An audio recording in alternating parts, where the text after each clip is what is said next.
Welcome to the Good Place Marionville podcast, dedicated to highlighting the good in Marionville, Missouri. On each episode, we share stories and events that feature why Marionville is a good place to live and to work. Our team will bring you updates from various perspectives, including reports from local journalists, everyday citizens, city officials, school representatives, businesses, and nonprofits. Today's episode will continue our commitment to showcase the goodness in Marionville, uniting our community through shared stories of hope and optimism. While mainstream media news often focuses on the negative, our town's potential and rich history deserves to be celebrated and shared. So hang out with us right now for a little while we talk about the good this week. All right, so city updates.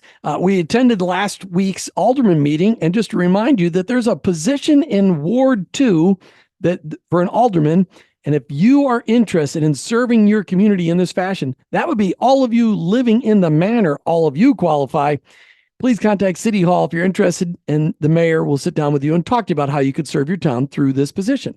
The town square is really looking great with some new trees that have recently been planted. And there's something else, Jim, that's going to be coming. 2 oaks and 2 those pretty flowering things in the dogwoods. 2 oaks, 2 dogwoods. All right.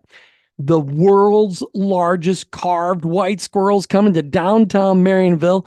It's already been carved. They're getting ready to start painting it. It is fantastic. I can't wait for you all to see it. That's exciting. So, Jim, tell us about this thing called SMCOG. Southwest Missouri Council of Governments, 18 months ahead. We've got a comprehensive planning for Marionville. Marionville is a town that's on the edge of civilization as Springfield continues to grow out and out and out. People are moving here and working in Springfield and working in Joplin. And we need a plan for how to handle growth, both in residential housing and in commercial development. And so SMCOG, or the Southwest Missouri Council of Governments, has been contracted by our city over the next 18 months to start a process of giving us a comprehensive plan on how to handle growth. Something for you to look forward to. And if you want to be involved, there will be positions on the commission that will be part of that planning process. That's awesome. So under school news, Jamie Bello recently shared at the end of the school year for the 8th grade graduation, there is award ceremony, a really neat new award that was called the White Squirrel Award. And I'm going to read what Jamie said in their presentation because it really just encapsulates what this award was all about. The last award for today is the White Squirrel Award for citizenship. Legacy is a strong word and used to describe the impact made that will encourage future generations. Our staff, community, and school are lucky enough to have been blessed with our own legend, Jeff Norris. When asked to describe Jeff and his character, you will repeatedly find the following: selfless, compassionate, dependable, and a dedicated comet. Even though he wanted to go unnoticed, his work ethic and his heart shined too bright and left a lasting impression on all who crossed his path. The White Squirrel Award was created to honor his legacy and to serve as a reminder that the best gift you can offer humankind is to be a kind human. This year's recipients were chosen by the middle school staff for their contributions, kindness, and dedication to our community. And the winners are Brody Pope and Abigail Bella. So thank you so much for this time that we is honoring to Jeff Norris, and it shows the kids the importance of citizenship. And, I wore my Legend shirt today in Jeff's honor. And remember, legends never die. All right. For a business update, many of you noticed the old Dairy Queen. They were repainting the awning around it to be bright red, and a big cupcake has been spotted on top of the old Dairy Queen. This is a good thing. For things to come. It's a good thing. A good sign of things to come? Yes, good sign. It is a good sign. Does that mean we're all going to get cupcakes? Speaking of cupcakes, boy, if you'd have been at the Bank of Billings this week to celebrate their 135th anniversary, you could have gotten free cupcakes. Yes. Actually, big shout out to the Bank of Billings because they are member FDIC equal housing lender as a sponsor of the Good Place Marionville podcast. Their great staff at the Bank of Billings is there to handle all your banking needs as well as home loans and small business loans. So stop in today, even if you don't get a cupcake, and say hi. Thanks, Bank of Billings. And congratulations to you guys for 135 years of serving our great communities. All right, random news. May 24th, volunteers will be placing flags at the cemetery for Memorial Day. If you'd like to help, please contact City Hall. I know Doris Rapp is coordinating that effort. The volunteers, you may also notice, have been walking around the cemetery visiting some of your relatives. The volunteers at the IOOF cemetery have been focusing on cleaning up the military headstones to honor their service in light of the upcoming Memorial Day holiday. Just a reminder, we need lots of reporters right here for the Good Place Marionville podcast. So you can email me at goodplacemarionville@hotmail.com. All right, coming up, an interview with Greg Hopkins, Marionville High School principal. Hey, today in Good Place Marionville, we brought in Greg Hopkins, principal from Marionville High School. We wanted to ask him a couple of questions, and some of you out there in the community have never met Greg Hopkins, and we thought it'd be kind of fun for us to have him here so you guys could see him face to face. Greg, I know that now that school's out, you're just all relaxed, right? You're totally at peace, right? Absolutely. Absolutely. Thanks for having me today. You're totally at peace. I mean, are you lying to us today then, or what? No, it's been a great week. He comes in here, he's in shorts, and he's just like total casual. It's the summer principal look. That's right. The summer, love it. That's right. All right. So, Greg, did you grow up here in Marionville? I did. Born and raised here in Marionville, lived on a small farm just north of town, north of the high school, actually, and graduated from here. My parents went here. Actually, both grandparents on both sides went to Marionville. So Wow, that's long quite time a resident. legacy. Yes. That's awesome. So how long have you been in education? Has that always been a part of your career path? Yes. I graduated in 1995 at Marionville and went to school. Did they have running water back then? They did, Okay. actually. They did. Yeah. Paper or rock and chisel. Yeah. Yeah, 95, graduated 95, actually worked some concrete. I worked at a locating company and finally got my bachelor's degree when I was 26. And so that was in 2003, that was my first educational job. I got a job, fortunately, at Aurora and was an elementary teacher in Aurora for 6 years. Coached a little football, coached some baseball, really, really enjoyed that. And then moved to Republic, where I taught 5 years in the elementary setting at Republic, and then took on the elementary principal role in 2012, I think it was 2013. Here in Marionville. Here in Marionville. Yep. Okay. Yep. And was elementary principal for 6 years. And then 4 years ago, Mr. Estep, he retired and moved to the high school as a high school principal. So you had to prove Marionville want to make sure that you got some experience before they let you come back here. So they made you go to Aurora, they made you go to Republic before you could come to this incredible school district. Yes. All right. It's often that way. You want to make sure that you really get I don't know what, really led you to all that, but, getting your footings and knowing where it is that you really are excelling. And I love seeing that, but it was all local and then eventually being able to be back here in Marionville. So you said you've been the principal for how long now? 10 years here at Marionville, 6 at the elementary, and this is the 4th year at the high school. Okay. So which are easier, the high school kids to be principal of or the elementary kids? Being recorded, remember? I don't know about easier. They're different. I'd been at the elementary setting at that time, I think 17 years at the elementary setting. So when Mr. Gold had asked me if I was be interested in moving to the high school, I thought it'd be a different change. It would be, new challenge. Same kids, they're just a little taller. They eat more. They eat more. Same kind of issues and goods and bads.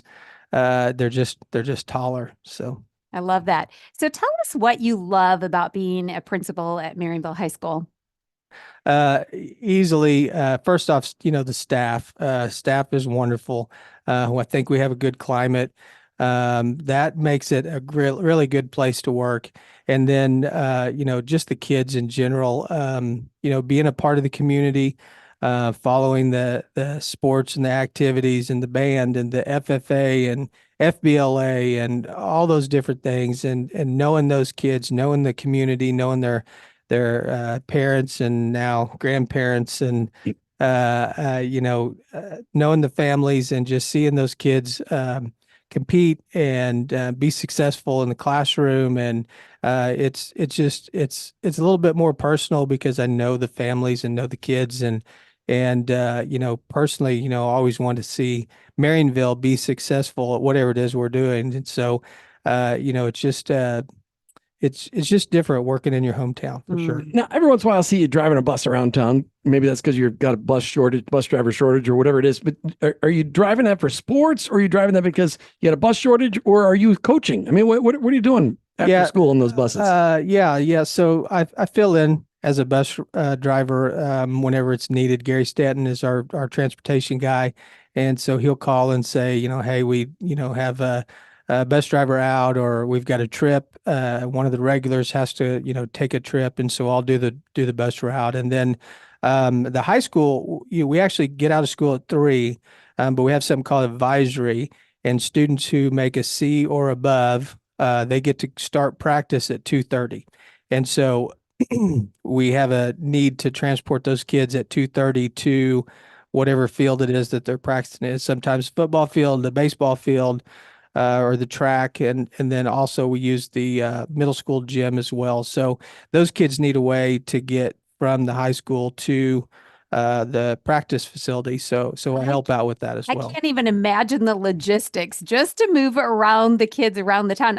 Jim, I just want to know what you're doing outside watching on the corner at the buses all the time that you notice. No, I'm not telling you. Okay. Are you coaching too? I'm not coaching. In your free time, you're not coaching? No, not at the high school or middle school level. Of course, I have 2 younger kids, and you had older kids. Like one of them was in high school. I actually, I've got 5 kids. Actually, my oldest daughter is 4th grade teacher at Marionville right now, and then my 2 middle kids, they both graduated last year. And one, Olivia's going to Crowder and on a golf scholarship. Gabe is going to C of O on a cross country scholarship. And so I did a lot of, traveling and I did a lot of bus driving for their trips so that I could, go watch the games and that kind of thing. And I've got 2 youngers, Mac and Lottie, and Mac will be a 3rd grader next year. Lottie will be a 4th grader.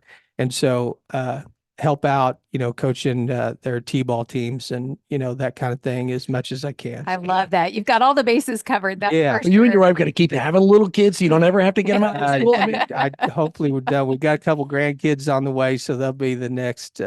Leave it to chickens and things like that, the right? grandkids and uncles will only be a couple of years older than So- That's right. Yeah. So I know that this is Good Place Marionville, and we love to talk about the good, and you've already been sharing some of that good, but just give us a little peek into what a challenging day might look like for you as you go about it, just being real.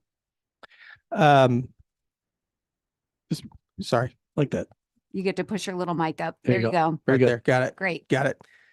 Challenging day. I would say, probably every educator probably tell you this. Anytime that you see a kid struggling with some kind of personal issue or abuse or anything is outside the home, specifically a kid that is struggling with something that's out of their control. Those are things. It's hard not to wear that home, and you kind of think about that kid or worry about them, and so those are definitely tough and tough days because especially knowing all the families and knowing the kids and you see some of the issues. But fortunately, here in Marionville, got a good community, good group of parents and for the most part, we pretty solid folks around here. You just graduated class. I'm not sure. I've heard rumors it was either or numbers. It was either 43 or 45 kids Rumors, somewhere we're in not there. sure which. Yeah, How many did? How many did you actually graduate? 45 students. 45 students. students graduated. So that great class. Another great class coming through What Marionville. was special about this year's graduating class? Special about this group. They're just good kids. It's hard to put into words. I mean, excuse me, academically and athletically, the kids are just successful. But on top of that, the kids are just very respectful and kind and good to each other. There are obviously issues anytime you have 200 kids in a building, you're going to have some issues, some concerns, but for the most part, our kids are so respectful to one another and kind, and for the most part, and I think that's such a good thing. And this group, obviously, very driven and good group of senior class. I saw a Facebook page post about them all going to, I think, Silver Dollar City for their senior day and everything. And Yep. the gist of what I read was them saying that they had chosen to do something that involved everybody. And I don't know what the history is, why that stood out. But to me, it just spoke as an outsider, just watching them and everything and seeing their pictures, is that they wanted to do something together to end their class year. And probably for a lot of them, they're 12, maybe 13 years, depending when they started preschool and all that stuff, of school together. So I just thought that was neat that somebody was highlighting that and saying they wanted to spend time together and go do something fun. It looked like they had a great day. And, we're very proud of all of those seniors that have graduated, and whatever the next phase is, you've got a community behind you that will support you in what you're doing. Yeah. How many of those graduates are going off to college versus tech school versus going right to work? Yeah, so we have about 20 kids that are going to go off to college, which I think is a good number. Another 5 to 10 are going to some type of trade school or something like that, and then the rest of the kids just jumping into the workforce. And so I think that's a really good average of what our kids do outside of high school, what their plans are. Some choosing to go on, and some choosing to go right into work. And we need way more in the trade, so it's okay. Agree. I totally agree. Mm-hmm. I totally agree. I think this is a great time to just say too that if there are people watching this show and they are wondering, maybe they need good workers, connecting them with the school, is that a way where you can kind of get to those kids and find out who's looking for work? Absolutely. I've talked to a couple of local businesses already about, having some kids come out and doing some apprenticeships and those kind of things. And then some others just, looking for hands to go into work. And so show up for work. Yeah. So yeah, Tricky. absolutely. Good resource. Call the office. Happy to help. And probably everybody's got my cell phone number anyway. Just call me there I'm too. gonna plug it in right now. So We're not going to give your cell phone number out here, but you can just call the high school office. but happy to assist in that. That's awesome. So I want to know, as we're just talking about, the high school, it's summer. Do you have any big projects that are coming up at the high school as you get ready for this next year, or anticipating for the next school year?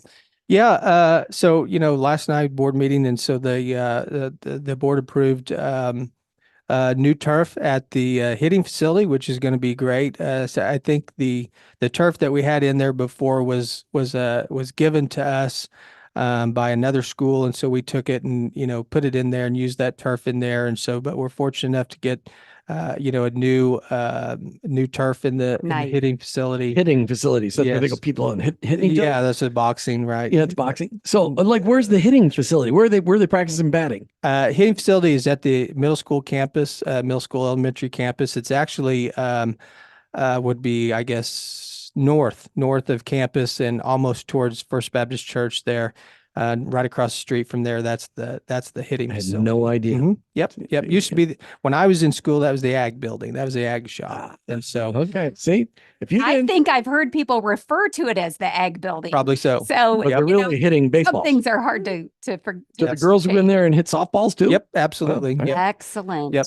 Community. Any other big goes up. projects that you're got up your sleeve? I think we're working on field house too. That's a project that hopefully we can get done in the next year or so, and then and so beyond that, there's talk of potentially a baseball softball field at the high school, and I think that's very preliminary, but that would be a good goal for us to complete that as well. You got a lot of land around there. How much land does the high school have right there? Right about 30 acres. Oh, that's a lot of land. I saw there was a lot of those purple weeds this spring when everything was blooming. Like a lot of weeds. The hills are alive. Yes. So, one of the things I think that you're just wrapping up like this whole project thing is I love the fact that you're looking ahead, you're looking at things that can improve, things that are going to help the students be better in the classroom, on the field, whatever it might be. But I love the optimism of just saying, there's things ahead, and how can we be looking to what those might be to improve? And I've heard people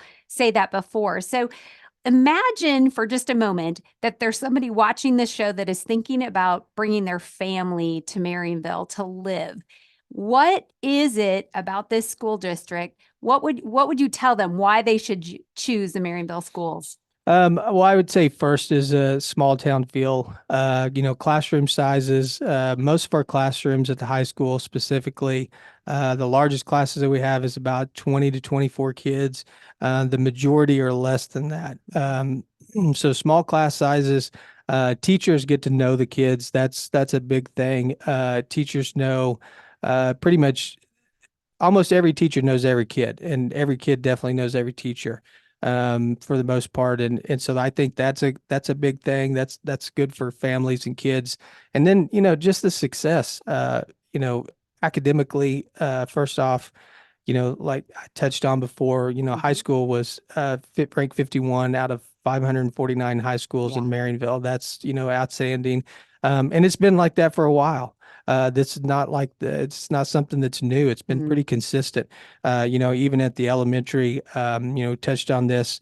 My last 4 years at the elementary was, in the top 25% in the state as well.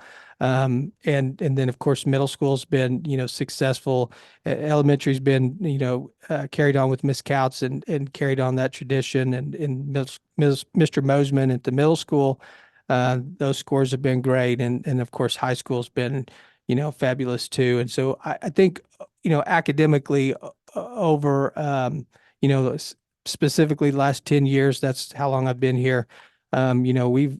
Marionville's academics have been, super high comparable to, other schools in the state.